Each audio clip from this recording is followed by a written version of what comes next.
Bonjour à toutes et à tous. Je vais à présent laisser la scène à Olivier Daubert, journaliste commerce consommation. On le connaît aussi comme Monsieur Conso au sein du groupe RTL M6 pour un plaidoyer sur l'éducation à l'alimentation à l'école. Pour en parler, Olivier, je vous laisse la scène. Bonjour à tous, merci de m'accueillir. Donc, alors ça s'entend pas, mais je suis rennais au moins d'adoption, puisque ça fait 35 ans que j'ai monté ma boîte, que je suis à Rennes. J'ai monté une boîte d'édition rennaise il y a 25 ans sur le commerce et la conso. On est 4 associés, voilà pour la présentation. Mon métier, c'est en gros de voir les magasins, de voir la conso pour la moitié du temps, et l'autre moitié de le raconter. Alors on le raconte sous forme de livres, d'études, de magazines, et aussi, comme vous le disiez, je suis Monsieur Conso d'RTL et d'M6, donc tous les matins à 8h40 avec Thomas Soto dans la matinale.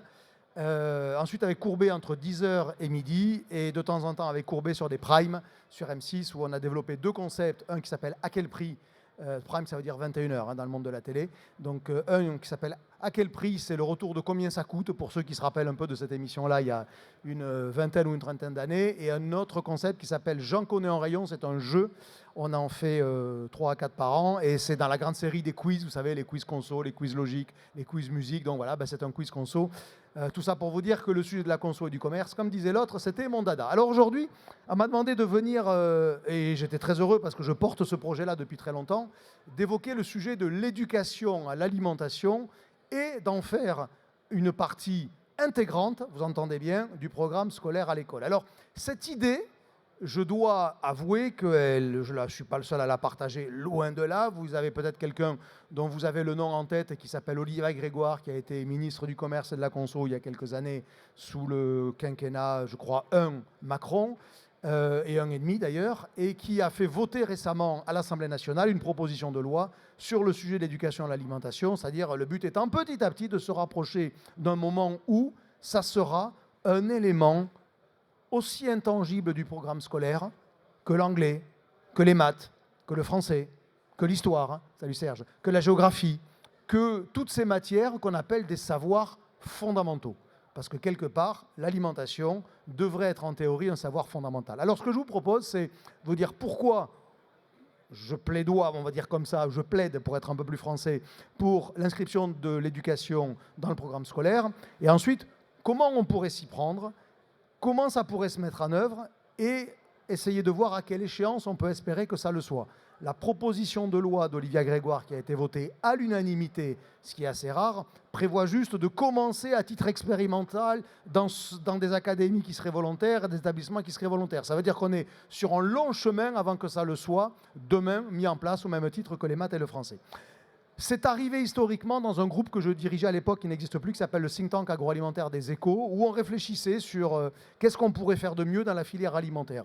Et on est parti du postulat que la bouffe, c'est la vie. Alors on est sur un salon d'obédience alimentaire, donc ne soyez pas choqués quand je dis la bouffe, c'est au sens charnel, émotionnel, plaisir du terme.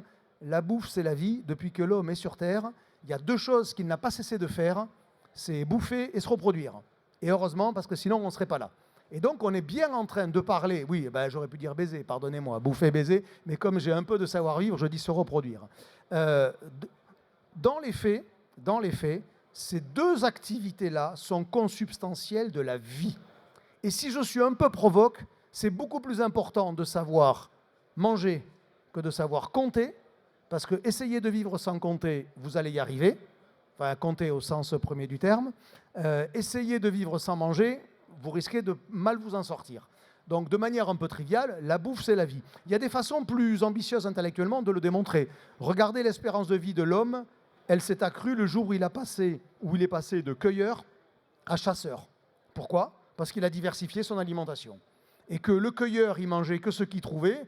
Alors celui qui avait que des fruits et des légumes autour de lui, il mangeait que des fruits et des légumes. Celui qui avait que du gibier, il mangeait que du gibier. Je caricature un peu évidemment, mais c'est juste pour que vous compreniez qu'il y a un lien évident entre l'alimentation et la vie. De la même manière, si je fais un grand bond dans le temps, l'espérance de vie s'est aussi allongée quand l'homme a appris à cuisiner au sens chauffer ses aliments.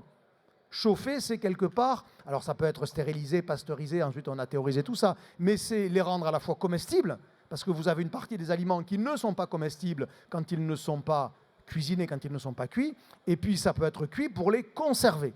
Donc la bouffe, c'est la vie, c'est une réalité. Dans ce contexte, il faut malgré tout poser des attendus qui sont pas super épanouissants, pas super sympas, pas super enthousiasmants. C'est qu'il y a une forme aujourd'hui de méconnaissance alimentaire qui s'est installée. Alors Coluche évoquait le poisson carré avec les yeux dans les coins. Évidemment, c'est une caricature, mais dans les faits, ça correspond un peu à cette espèce de déconnexion qu'il y a entre l'homme et sa nourriture. Le premier élément, il est qu'il y a une méconnaissance. Alors le problème de la méconnaissance, c'est valable pour tout, c'est que ça génère beaucoup d'a priori, ça génère beaucoup d'approximations, et ça ouvre la porte à des discours orientés. Et le discours, par exemple, antispéciste, est en soi un discours orienté. J'ai rien contre ceux qui veulent absolument pas, moi j'aime bien que ça soit clair. Mais ce discours-là, pour partie, il prend sa source du fait qu'il y a une forme de méconnaissance scientifique dans ce que doit être la diversité de l'alimentation. Je ne suis pas, encore une fois, un carnivore militant, soyez-en absolument certains, mais j'estime qu'il y a une forme de savoir par-dessus lesquels on ne peut pas passer quand, pour des raisons militantes, convictions ou confessionnelles, on en vient à tenter d'influencer la pensée des autres en profitant de leur ignorance. Et dans le cas de l'alimentation, il y a aujourd'hui une partie de l'émission d'informations par certains qui profitent de cette méconnaissance, de cette ignorance, de ces approximations qui prêtent le flanc à ces croyances-là. Premier sujet. Deuxième sujet, il y a de manière très objective et très factuelle une déconnexion entre l'homme, la société contemporaine et l'agriculture. Je ne vous ai pas dit dans la présentation, mais j'ai la chance d'avoir fait des études agricoles, en l'occurrence Purpan à Toulouse. J'en suis extrêmement fier, je n'ai pas de problème avec ça. Mais dans les faits, si je n'avais pas fait ces études-là, je n'aurais aucune connaissance agricole, mes parents n'étant pas agriculteurs. Historiquement, il y a 2 générations, tout le monde avait à minima un ancêtre au sens proche, c'est-à-dire un grand-parent, qui était agriculteur. Donc, de fait, le lien à la terre, il existait, ne serait-ce que par du temps passé ensemble, qu'il fait qu'il y avait une forme de transmission du savoir de production. Pas du savoir agricole, est-ce qu'il faut mettre 15 unités d'azote ou 3 de phosphore, c'est pas ça le sujet. Mais une forme de transmission générale sur ce qu'était la production agricole, la manière dont on s'y prenait, qu'est-ce qu'on faisait, comment on le faisait. Et aujourd'hui, malheureusement, il y a une déconnexion entre l'agriculture et la société. Et de fait, ça participe à la méconnaissance globale des consommateurs sur la manière dont on produit ce qu'on leur met dans leurs assiettes, dont la manière dont il faut les mettre en œuvre. Dans le même temps, autre attendu, autre fait, la transmission intrafamiliale a quasiment disparu. Je ne porte pas de jugement, je ne jette pas la pierre, mais on enseigne ou on apprend beaucoup moins qu'avant, peut-être parce qu'on le maîtrise moins, et tout ça étant la conséquence de la déconnexion entre l'agriculture et la société. On transmet moins au sein des familles la connaissance alimentaire. Et là, la connaissance alimentaire, ce n'est pas tant le savoir produire, c'est le savoir mettre en œuvre. Comment fait-on pour je ne suis pas persuadé, pour ceux qui ont des enfants qui ont une vingtaine d'années, vos enfants bien sûr, qui sachent faire comme ça à brûle-pourpoint une blanquette de veau. Je ne dis pas que c'est grave ou bien, peu importe, mais dans les faits, c'est factuel. Et je pourrais multiplier tout un tas d'exemples. Le savoir de la mise en œuvre est un savoir qui disparaît parce qu'il n'y a plus ou plus assez de transmission familiale. Donc, premièrement, on a un sujet de déconnexion agriculture-société. Deuxièmement, on a un sujet de transmission intrafamiliale qui ne se produit pas. Et troisièmement, il y a évidemment, je le garde pour la fin parce que c'est celui qui probablement porte le plus d'enjeux et qui est de nature à embarquer l'opinion, la société, le politique sur le fait que l'alimentation arrive dans le programme scolaire, c'est toute la dimension santé publique. Quand je dis la bouffe, c'est la vie, la bouffe, c'est la santé. Je n'ai pas besoin de vous reconvaincre du lien qu'il y a aujourd'hui entre la santé et l'alimentation, ou entre l'alimentation et la santé. Un Français sur 2 est en surpoids, un Français sur 5 est en situation d'obésité. Alors, il y a des causes médicales, hormonales, de maladies, j'ai aucun problème avec ça, mais il y a aussi, parce que c'est documenté, une cause d'alimentation et de mauvaise alimentation. Non pas parce qu'on fait exprès de mal s'alimenter, mais pour une part parce qu'on ne sait pas comment s'alimenter. Et que s'il n'y a pas cette connaissance, s'il n'y a pas cette prise de conscience, on ne peut pas juger après coup quelqu'un d'avoir un comportement pour lequel on ne l'a pas éduqué, pour lequel on ne l'a pas formé. Donc c'est bien pour ça qu'il faut prendre le sujet à la racine. Et quand on regarde globalement le montant des externalités que coûte à la société l'alimentation. Alors il y a des tas d'études, donc vous trouverez autant de résultats qu'il y a d'études, mais globalement il n'y en a pas une qui chiffre les externalités de coûts sur la santé à cause de l'alimentation à moins de 100 milliards. Il n'y en a pas une. Alors pour certaines c'est 120 milliards, d'autres 150, d'autres 100. On s'en fout en tant que tel. Le chiffre il est tellement énorme qu'il justifie aussi de placer l'éducation à l'alimentation dans un sujet d'école et d'apprentissage parce qu'il est très coûteux pour la société, coûteux en vie, la santé, et coûteux en argent public. Et Dieu sait qu'a priori, il nous manque aujourd'hui un peu d'argent public. Voilà pourquoi, quand on pose le sujet comme ça, des raisons pour dire qu'il faudrait élever le niveau de connaissance, pour ne pas dire le niveau de conscience des Français, et notamment des jeunes Français, ces raisons-là, elles sont en tant que telles suffisamment fortes. Maintenant, il y a une question qui se pose, c'est pourquoi ça serait le rôle de l'école ? Parce qu'on peut commencer par challenger cette posture-là en disant il est gentil de nous dire ok la santé, le machin, mais pourquoi ça serait à l'école d'eux ? Et pourquoi ça ne serait pas aux parents, à la famille ? C'est précisément parce que les familles et les parents ne le font plus ou ne le faisaient pas sur des tas de sujets que l'éducation nationale a été créée. Je ne vais pas vous faire un cours d'histoire parce que d'abord je ne suis pas compétent ni qualifié, mais j'ai assez regardé pour comprendre qu'est-ce qui a fait naître l'éducation au sens l'éducation nationale que l'on connaît et l'obligation d'inscrire vos enfants à l'école. C'était précisément pour que, sur la base des savoirs que l'on jugeait fondamentaux, c'était partout et pour tous. C'est la dimension universaliste de l'école. L'école, c'est ça. Que vous soyez dans un quartier favorisé ou un quartier défavorisé, 1 et 1 feront toujours 2 en mathématiques. Et c'est le bon côté des choses. C'est qu'il n'y a pas deux façons d'envisager les mathématiques. Les mathématiques sont une science, mais même ce que je vous raconte s'applique à ce qui n'est pas science. Marignan et François Ier, ça sera 15-115 dans toutes les écoles. Il n'y en a pas où ça sera, allez, je te le mets à 15,5 et l'autre, je te le mets à 12-3/4. Non, c'est 15-115 et c'est comme ça. Et donc, je force le trait dans la démonstration, évidemment, de manière un peu abrupte et peut-être un peu simpliste, penseront certains, mais partout et pour tous, c'est le fondement de l'éducation nationale. Et si on considère que l'alimentation, aujourd'hui, est en situation de sous-apprentissage et qu'il faut relever le niveau parce qu'il y a les fameux enjeux dont je vous ai parlé, la méconnaissance, la porosité, les sujets de santé publique qui font que, dans ces cas-là, il n'y a pas d'autre solution que de le faire dans l'inscription dans le programme scolaire. Alors vous me direz, il y a déjà des tas de choses qui sont faites. Alors c'est vrai, il y a 1000 initiatives partout en France. Parfois c'est au bon vouloir, au bon savoir, à la bonne volonté des professeurs qui rajoutent des heures, voilà. Parfois c'est ce qu'on appelle les cantinières dans certaines écoles qui vont consacrer du temps en cuisine à venir expliquer, montrer comment elles font. C'est super. Parfois ce sont des marques qui, dans leur programme, alors soit intéressés, soit moins intéressés, mais peu importe, qui viennent développer des programmes d'apprentissage ou qui envoient des supports à des profs.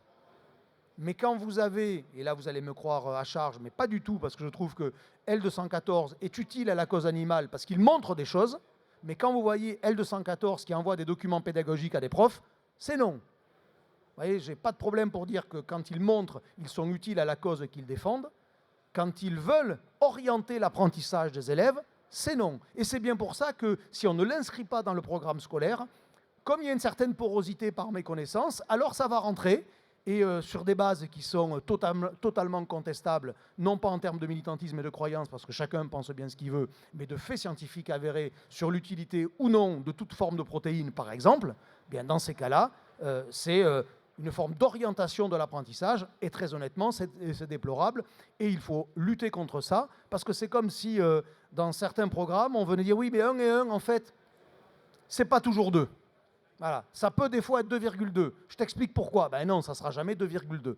Donc, ce sujet-là du partout et pour tous et de l'universalisme de l'enseignement, il me paraît absolument indispensable. Et donc, si on laisse ça au bon vouloir des profs, au bon vouloir des cantinières, au bon vouloir des marques, au bon vouloir parfois des interpros, par exemple, quand l'interpro laitière vient expliquer que le lait ceci, le lait cela, je ne porte pas de jugement sur l'intérêt qu'il y a à le faire. A priori, le calcium est indispensable à la vie. Ok, très bien. Mais je veux dire, ce n'est pas à eux de le faire, et ils vont le faire en plus avec un discours qui sera par principe orienté, parce que c'est leur intérêt. Ce qui n'est pas grave en soi, mais ce n'est pas ça l'éducation. Donc, on a besoin absolument d'avoir cette espèce de socle gravé dans le marbre qui fait que, de manière la plus universelle possible, ça sera partout et pour tous. Et donc, ça sera un jour dans le programme scolaire. À quel endroit faudrait-il le mettre dans le programme scolaire? Et après, je terminerai sur qu'est-ce qu'on pourrait trouver dedans et comment faudrait-il pratiquer cet enseignement.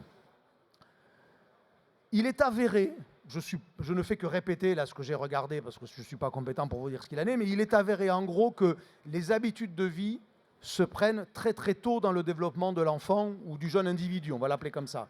Et que vouloir le faire changer de comportement quand il a 15 ans, c'est relativement tard. À 15 ans, on peut toujours enrichir sur le savoir, sur les méthodes d'analyse, sur la compréhension de l'environnement, je veux dire, évidemment, parce que la maturité permet ça.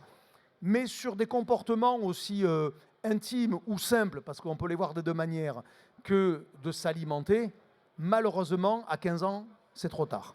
Donc, quand on a réfléchi, toutes les parties prenantes à ce projet, que sont le fameux think tank agroalimentaire des Échos, que Olivia Grégoire, ancienne ministre, aujourd'hui députée de Paris, l'Open Agri-Food mené par Emmanuel Vasnex et Florence Duprat à Orléans, par exemple, qui sont tout un tas de parties prenantes avec lesquelles on collabore sur imaginer ce que pourrait être ce programme scolaire, on est à peu près d'accord pour dire que dans l'absolu, ça devrait être fini au brevet des collèges.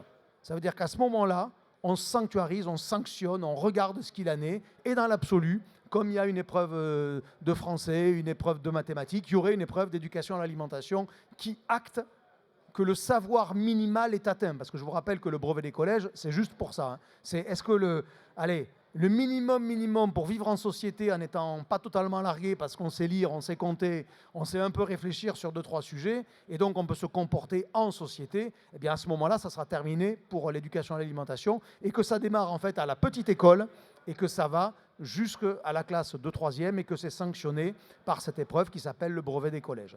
Donc à ce moment-là, ça sera trop tard pour enseigner, donc on le voit évidemment avant. Maintenant, qu'est-ce qu'on imagine dedans? Alors, quand on y réfléchit, on l'a imaginé, en tous les cas, je ne dis pas que tout le monde est absolument d'accord avec ça, mais le consensus global de tous ceux qui réfléchissent à ça, c'est d'articuler ces enseignements-là autour de 3 savoirs. Le savoir produire, le savoir choisir et le savoir mettre en œuvre. Parce qu'en réalité, quand vous prenez chacun de ces 3 savoirs-là, ils sont totalement interdépendants les uns des autres. Si je ne sais pas comment c'est produit, je vais sans doute avoir du mal à exercer mon choix de consommateur. Je vais caricaturer à l'extrême. Si je n'ai pas compris que faire pousser des fraises en février, c'est possible, mais que l'empreinte environnementale sera telle qu'il vaudrait mieux que je mange de l'ananas Victoria qui arrive par avion de la Réunion, je simplifie, je risque de ne pas être capable d'exercer un choix éclairé. Donc le savoir produire, ce qui est valable aussi pour l'élevage, il y a des tas de préjugés que l'on peut avoir sur l'élevage parce qu'on ne sait pas, et qui d'ailleurs par moments génèrent des espèces d'étonnement quand on ouvre une usine, quand on ouvre un élevage, là on a l'impression que les mecs ils découvrent ce qu'est la vie, alors que le paysan qui est dedans, c'est sa banalité, sa normalité, voire son quotidien. Donc quand on ne sait pas, il est évident que c'est plus difficile d'exercer un choix éclairé. Donc, savoir produire, ça serait presque dans l'absolu, faire des études agricoles. Alors, je vous rassure, il ne s'agit pas de faire 5 ans d'études agricoles, mais il s'agirait de savoir comment on fait pousser, comment on fait se reproduire, ça on l'apprend normalement au minimum pour l'homme, mais comment on élève, parce que c'est la suite. Ça peut être de comment il y a des interactions avec d'autres pays sur des productions, où est-ce qu'on produit, pourquoi est-ce qu'on produit. C'est tout ce qui permet d'être un peu plus intelligent, j'ose le mot, au moment où on choisit.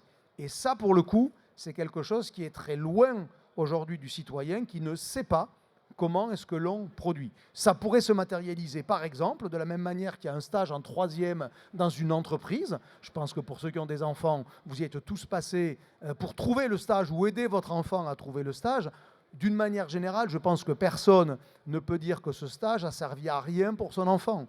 Est-ce qu'ils ont tous eu une utilité dans ce qu'ils faisaient quand ils étaient dans l'entreprise en question pendant 5 jours? La réponse est probablement non. Est-ce qu'ils ont vu ce qu'était une entreprise? Est-ce qu'ils ont compris des choses sur le fait qu'il y a une discipline, qu'il y a une organisation, qu'il y a un attendu, qu'il y a des choses à faire, qu'il y a probablement que oui, et rien que ça, c'est utile. Eh bien, le stage sur une exploitation agricole, d'observation, il ne s'agit pas de le mettre à traire les vaches, eh bien, ça pourrait être une façon d'enrichir cette séquence-là de savoir produire.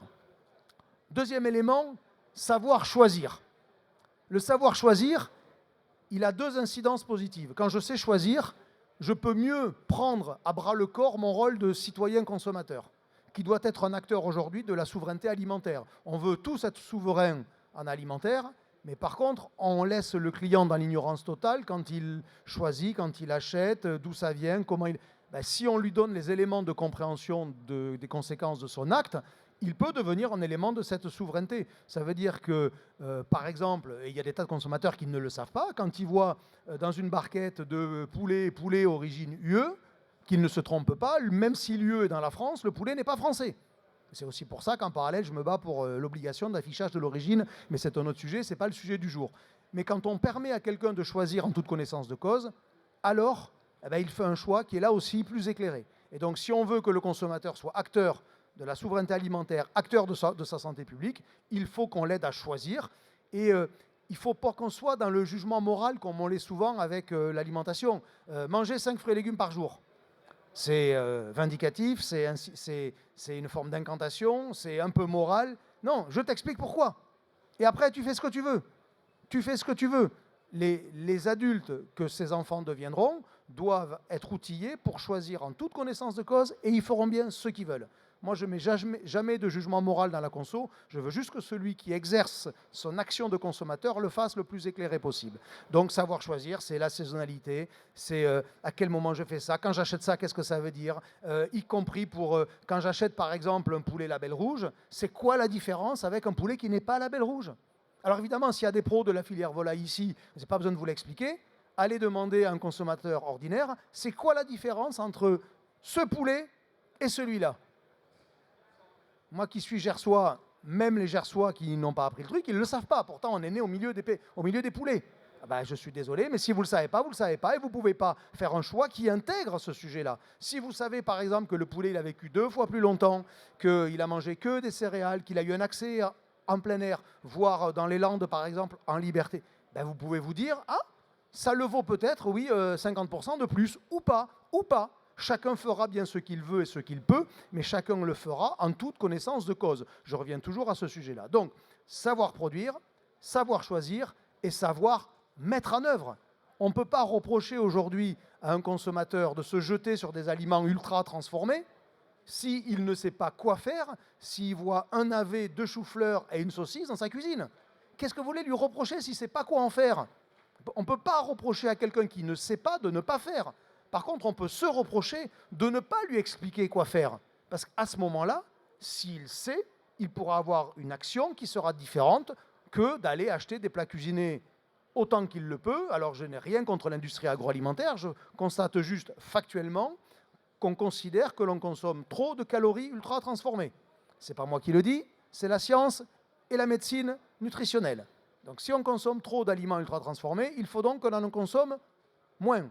Donc de 2 choses l'une, ou on mange que des produits crus comme ça que l'on ne transforme pas, tout à fait possible, on peut manger que des carottes que l'on va croquer, que des betteraves, cru la betterave, bon il faut voir, c'est passé, il y a mieux, bon, etc., etc. Soit j'apprends à mettre en œuvre, et donc je dois apprendre la mise en œuvre, et l'école doit être aussi le lieu de la mise en œuvre, surtout que pour une bonne part d'entre elles, elles ont des infrastructures pour. Alors toutes n'ont pas le même niveau d'équipement, certes, mais vous pouvez apprendre à mettre en œuvre sans vous lancer tout de suite dans une daube à la provençale de 7 heures. Voilà, il y a sans doute un juste milieu entre les deux. Et donc, quand vous aurez le savoir produire, le savoir choisir et le savoir mettre en œuvre, vous permettez à ce jeune adulte en devenir que demain, il fasse de son alimentation un élément choisi, maîtrisé, et non pas, comme aujourd'hui trop souvent, subi, avec les externalités négatives qu'il y a, que ce soit externalité de santé, externalité de souveraineté ou externalité environnementale. Et l'addition de ces 3 enjeux-là, santé, souveraineté, environnementale, justifierait à mon avis, à minima, que ça soit réellement inscrit dans le programme scolaire à l'école. Ça prendra du temps, parce que comme disait un ancien ministre, c'est un mammouth ça ne se bouge pas facilement. Mais malgré tout, ça fait quelques années qu'on tente d'évangéliser là-dessus. Le simple fait qu'il y ait une proposition de loi pour qu'à titre expérimental, on y aille, c'est un bon début. Pour tout vous dire et pour terminer là-dessus, comme ça il nous restera 4 minutes pour si certains ont des questions, eh bien, je rêve de voir de mon vivant mes petits-enfants qui apprennent à l'école ce que mes enfants ne leur auront pas appris dans la transmission intrafamiliale, même si moi j'ai essayé, mais le problème c'est que ça n'a pas suffi et que dans tous les cas, ce n'est pas suffisant. Merci.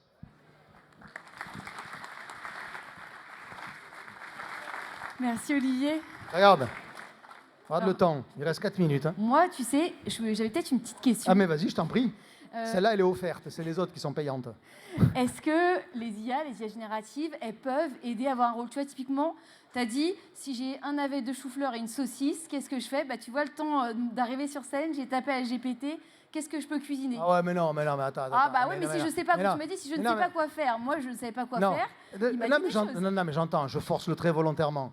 J'espère que tu sais, sans avoir besoin de sortir une machine à calculer, qu'un et un font deux. Je ne suis pas contre toutes les techs, tous les outils, tout ce qui permet de se faciliter la tâche.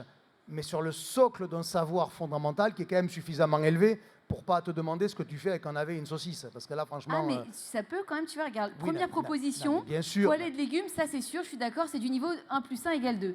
Mais après, tu avais quand même des propositions, soupe de chou-fleur à la saucisse, ou tu vois, donc c'est quand même intéressant, ça peut quand même ouvrir des idées. Oui, mais avant d'arriver à une cuisine, je vais caricaturer un peu, une cuisine de chef, moi je voudrais qu'on arrive déjà chacun à une cuisine de tous les jours. Parce qu'en réalité, le sujet, c'est pas tant de savoir faire une soupe de chou-fleur aux 3 carottes, aux 2 navets et à la mousseline de je sais pas quoi. Ça, je vois très bien, hein, c'est très agréable quand tu es dans des bons restos pour ça. J'aimerais déjà qu'il y ait des gens qui, de temps en temps, se disent « Attends, mais si je mélangeais tous les légumes qui restent, un peu d'eau, un bouillon, une pointe d'ail, un peu d'huile d'olive, j'en fais une soupe tout seul, non ?» Voilà, tu vois. T'as poêlé. Voilà. Ou une poêlée, peu importe, mais tu as bien compris l'idée. Oui, c'est vrai qu'il commence à faire chaud pour de la soupe. Merci Olivier. Alors, est-ce qu'il y a 1 ou 2 questions dans la salle? Il nous reste encore 3 minutes. Et je vous rassure, elles sont vraiment gratuites. Hein. Yes. Ah, une question. Tu lui donnes... Ah ben voilà, super. Là, c'est bien organisé quand même, le CEFIA. Ici. Bonjour. Et de quoi on a besoin Prenez bien le micro près de la bouche. De quoi est-ce qu'on a besoin pour atteindre l'objectif? D'une impulsion politique.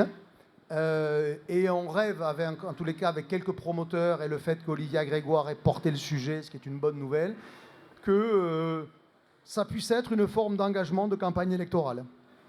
Parce que l'intérêt des engagements de campagne électorale, c'est qu'ils sont publics. Et l'intérêt de celui-là, c'est qu'il est beaucoup moins coûteux que d'autres. Dire, si je prends l'engagement de faire la retraite à 55 ans, je peux faire, si je me présentais, bien sûr, je peux en faire la promesse, il est assez probable que je ne pourrais pas le tenir.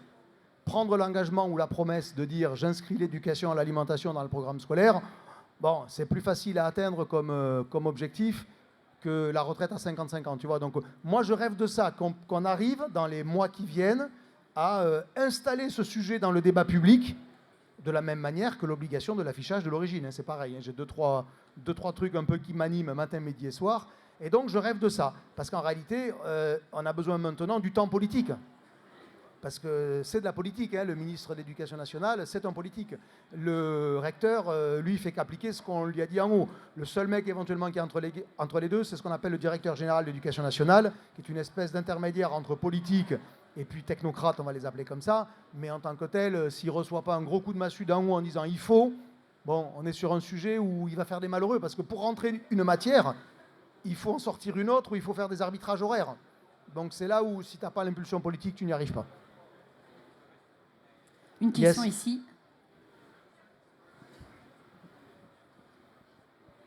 Merci beaucoup. Est-ce que c'est un projet ou une idée que vous avez proposé à des associations de parents d'élèves pour savoir ce qu'elles en pensaient? Oui, on le fait vivre régulièrement. Il y a plein de gens, parce que ce projet-là, il est en open source total. Moi, je ne le porte pas plus qu'un autre. Alors après, j'ai une voix qui fait que je m'exprime beaucoup, radio, télé, tout ce que tu veux, machin. Donc c'est plus facile pour exister aux yeux de ceux qui sont intéressés par le sujet. Mais pour le coup, sujet totalement en open source. Qui le veut, le prend. Olivia Grégoire, elle l'a pris à titre politique, tant mieux.